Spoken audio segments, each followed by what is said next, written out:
Hi, all. Good morning. Today we have someone who is known to produce results. Experienced President and Chief of Revenue Officer Ken is at the top when it comes to executive leadership and running strategies. He has been board of advisor to many companies in the U.S.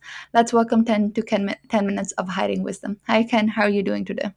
Great, Manal. Thanks for asking me to be on the show. I've been a long time watcher, and I benefit from it. More importantly, the people who are looking for work or coming out of university or college probably would want to benefit from this as well. So I'll try to get to the point and try to add value. But thank you. Of course, thank you so much. It would definitely be really useful for people, especially because so many people are unemployed because of the pandemic. Because of the pandemic.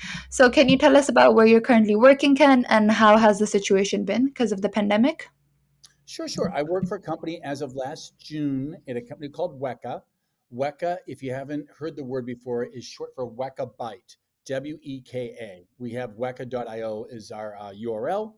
And Weka Byte is all the information you ever put in a file system. Now, if you don't know what a file system is, it's okay. I'll explain in just a second. One of our biggest clients is the leader in autonomous vehicles. Yes, I could say the name, but they prefer we don't use their name. Sorry. Where you're a core component and provider to critical companies that have a competitive edge, or in this case, the world's richest person. They tend to keep their suppliers secret. So they're fine if we say the leader in electric vehicles, the leader in autonomous vehicles. If you think of we do really well, if you're driving that specific car down the road, and which, by the way, is rated the safest by JD Powers and Associates and by other people, gets 5 stars by most ratings, and its value is pretty big because they actually are more valuable as a company than General Motors, for example. And General Motors sells a lot more cars, but on a future value, capital markets have rated this one particularly high, and they're here in Silicon Valley where I'm at. But if you drive down the road, there's certain training modules that need to happen.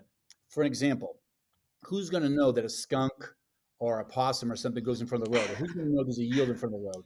Or when you're driving down the road 80 miles an hour, who's going to know that a rock comes at you and you swerve around it? But that is all done through a file system. So it's literally sensors on the car, 220 to be specifically, put terabytes and terabytes of data up through satellites, up and back. So it's not just GPS; it's real-time safety and quality of life. We also provide for folks that want to have a better life and better treatments. We're involved with a couple of companies that put together some COVID work, also put together for Alzheimer's, put together some work for multiple sclerosis, so other treatments. If you think about faster drug discovery is what we're all about. And then also we supply to the federal government, and they're able to do more and more things around video surveillance and et cetera. And then some people say, give me a real world example of AI. I don't have an electric vehicle, autonomous vehicle. Well, I do predict, and here in the States, Amazon's bought Whole Foods.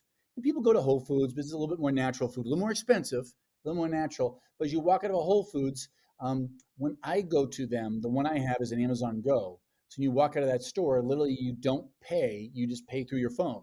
So those who don't have an up-to-date Wi-Fi connection on your Apple phone have to wait in line, pay with cash or charge or check, however you pay. I just walk out of the store and it's all done autonomously. And I gain 5 to 7 minutes every time I go to the store. And I seem to think I've gained life. So we're actually working with a company that does fast food. Unfortunately, here in the United States, that's a common thing. But when you go to the line, we're working with an AI company that actually predicts what you're going to order. So literally, they're making your food before you order it. Just to be clear, before you've ordered it, based on time of the day and all the different connections you have from your license plate and other different environmentals. So, anyways, it's an exciting time to be at Weka, and we're happy to be hiring.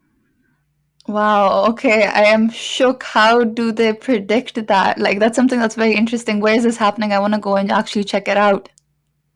Yeah. Well, I won't say the name of the company, but it's one of the top three. But yeah, they're Okay, experimenting as part of it. But just because Amazon Go is a reality doesn't mean every supermarket is going to eliminate the cash register tomorrow. And just okay. because the leader in autonomous vehicles and electrical vehicles is doing a great job doesn't mean we all buy that brand tomorrow. Yeah, So that's true. where we're headed. But no, it's really interesting. But yeah, it's all based on demand. It's no different than think about it. When you surf the web and you're about ready to buy, I don't know, a computer. Let's make something easy, a computer, and you want to buy whatever brand computer you are. Does it seem mysterious that you get ads all over the place on that? Or if Exactly. yeah, if I'm married and I don't use some of the voice technology other people do, but if you're talking in your house and you're talking about going away to Aruba, isn't it kind of weird that out of nowhere you'll get ads, banner ads, and marketing ads all over your computer every time you browse? And That's very yes, true. AI is all around you, and I think being a custodian of that is very important. But our job is to enable the right amount of AI out there. Yeah, that's true. Especially if you use the AI the right way, I think you can maximize efficiency, productivity at the end of the day, which is the goal of many companies these days, using AI in the best way possible to manage lives, to help in improving the efficiency of lives, right? For sure. So thank you for sharing that. So I saw that you were hiring, Ken. Can you tell us about what's something that you wished if candidates were specifically applying to your company, what they would work on, what they would pay attention to? Because I mean, many people just usually apply, go through job application websites and just click on apply, apply, apply. What's something that you wish people would pay attention to that would increase their chances of getting that job? Well, I'm not the first person you've interviewed who said this. You usually need a loose connection. You usually need some Okay. connection to a company. I don't mean a neighbor or your dad works there or someone else works there. You usually need some connection, some affinity. I would speculate, unless it's an entry level position, the odds of you just clicking a button on LinkedIn and getting the job are probably zero. That's my opinion. Unless it's an entry level job, and then in that case, you would go for whoever's the biggest TAM, totally available market, whoever's rising the most. For example, Zoom does quite well as far as that, or something that really stricts your fancy. Someone who really wants to get into that business. If you're in a graphic design, you go into those type of places. But specifically on Weka, probably half our jobs we're looking to hire. Engineering is based out of Tel Aviv, so if you're near Tel Aviv, or can work remotely and have a unique skill in the engineering side or QA side or development side, or DevOps, please apply on those positions that are available on WekaIO. It's also available on LinkedIn. And here in the States, we're always looking for great sales professionals, pre-sales, which are more entry level, and then solution engineers who are more later stage or sales executives. But we're always looking for what are called SDRs, sales development reps, who do research on potential other customers. And just Mhm. because we get the leader in autonomous vehicles doesn't mean we have everyone in autonomous vehicles. Just because we have the leader in retail doesn't mean we have everyone in retail. Just because we have Yeah. um, three of the top five pharmaceutical companies doesn't mean we have all the pharmaceutical companies. Just because we have the top three companies that do quantitative analysis and hedge fund trading to get, basically make millions and billions from nanoseconds and speed doesn't mean we have them all. So we need people that can research and find and expand our use cases in marketing and sales roles here in either Silicon Valley or in remote cases, we actually can for remote employees. Does that help your question a little Oh, bit? that does help me my question. But one thing that I would want to maybe would want you to elaborate on is what if you don't have a loose connection? What do you do then? What is the gateway to enter a company like Veka at the end of the day then? Well, if you're entry level, then go ahead and apply. If you're not entry level, if you have specific skills, you have to find that position that's available or um, that's been posted, and you actually have to apply and show how your skills work specifically. I used the graphic designer before. If we were looking for a graphic designer or modern graphics, and we posted a position out there, that would be a great way to apply. To be brutally honest, at my level, you hire people on trust and speed. I don't know how to say this, but in a startup, you're working so many hours so fast per Yeah. moment. You make typos without even knowing it, and things like exercise are superfluous. So I guess my point being is, let's say we needed someone to do some graphics work in our company, on the website, XML, or whatever is out there. I literally would go to someone I trust and say, "Do you have a friend or anybody that can do this, either a contractor or a connection?" If that person had a person, I'd probably hire that person first. It really is. So I would speculate getting in is good. An example is I joined EMC April Fool's Day of 1988. It was a technology company that did storage. I knew data wasn't going away and digitalization was getting huge. My first job, started to talk about money, was like $22,000 US per year. It was nothing. It literally was nothing. And then you get a commission on top of that. But I started at the bottom and moved up. There's songs about that. But, I didn't have a lot of connections and I didn't mind doing that. But for mid career or something higher than entry level, you've got to match those skills. And I'm sure people on LinkedIn are filtering on whatever skills they have and match against it and cross mention for there. And then I think on LinkedIn, you're crazy if you don't go to the company website or LinkedIn website and find out if there's any connections, first level connections between you and somebody else. Again, I had no Yeah. connections before I joined EMC, but almost everybody I know, someone knows somebody at the company before they get hired. It's not favoritism. It's just the people that are making the decisions have no time. Did I say that to you? No time. So if you Time. can Yeah. save, That's very true. yeah, if you can save 2 weeks. Another quick one. I was hiring entry level people. They were interns, and I was at a company called Barracuda. They do firewalls, very prominent company. There was actually a public company. It was at the time. So we had this situation to hire interns. I got 220 applicants in the first hour, which was great. We shut it off after an hour. So we had 220 Wow. applicants, mostly college sophomores and juniors who were applying.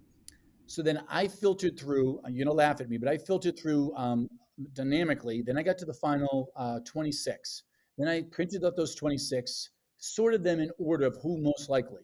And I will say this and I'll say it again. A 3.0 student with the right skill set and the right charisma, the right connection will beat a 4.0 student if they're lethargic.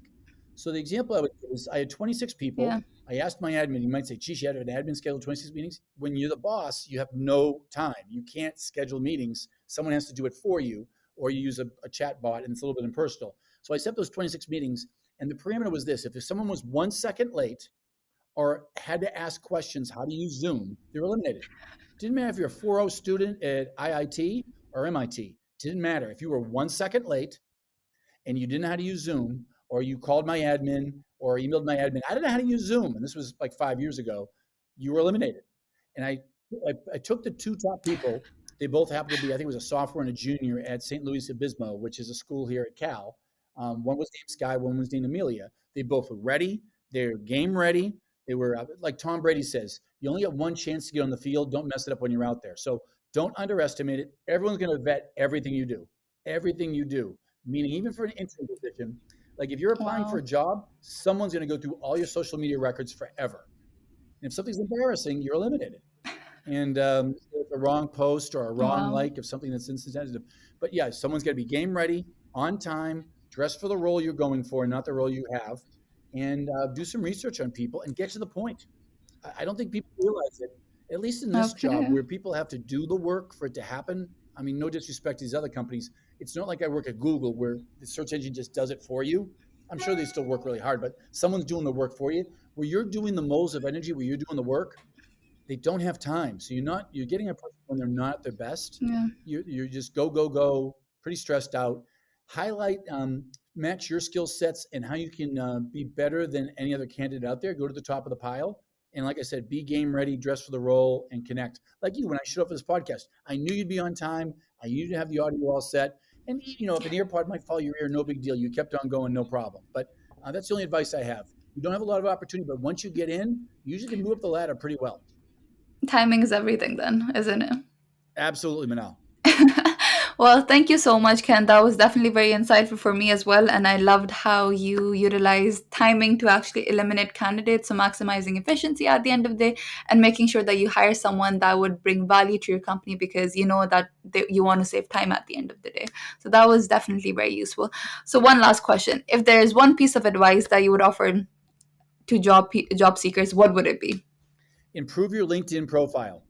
People look at it and they say, if you were hiring for, it doesn't matter what position, improve your LinkedIn profile because people look at it and say, could I lose to this person or would I lose to this person? Would I like to have this on my team? Because remember, my best leader said to me, Ken, you might be good, but you are the average of your team. So if someone's going to hire you, do you improve the average of the team? So I'm not talking looks, I'm just talking game ready, presentation, make the so what moments out there, put metrics in your LinkedIn profile. That's the new resume I found. I don't even ask for a resume or a CSV most times. Just improve your LinkedIn profile, belong to groups or communities that people might be going in. Again, if you're in graphic arts, and I have nothing to do with it, but I'm just using an abstract example, belong to communities that have something to do with around graphic arts. For example, I sell a solution around AI. I belong to a lot of CIO groups and a lot of CDO groups, chief data officers around AI. And I think people respond because then you see posts by me in the wild in the groups you have. But thanks, very astute questions. Thank you. Of course, I will definitely go and check in my LinkedIn and see if it has any matrix. But thank you so much for sharing that. So, Ken, our 10 minutes are up. It was a pleasure having you and learning so much from you. This is for it today. Thank you so much, Ken. Thanks. Have a great day. Have a great day. Bye.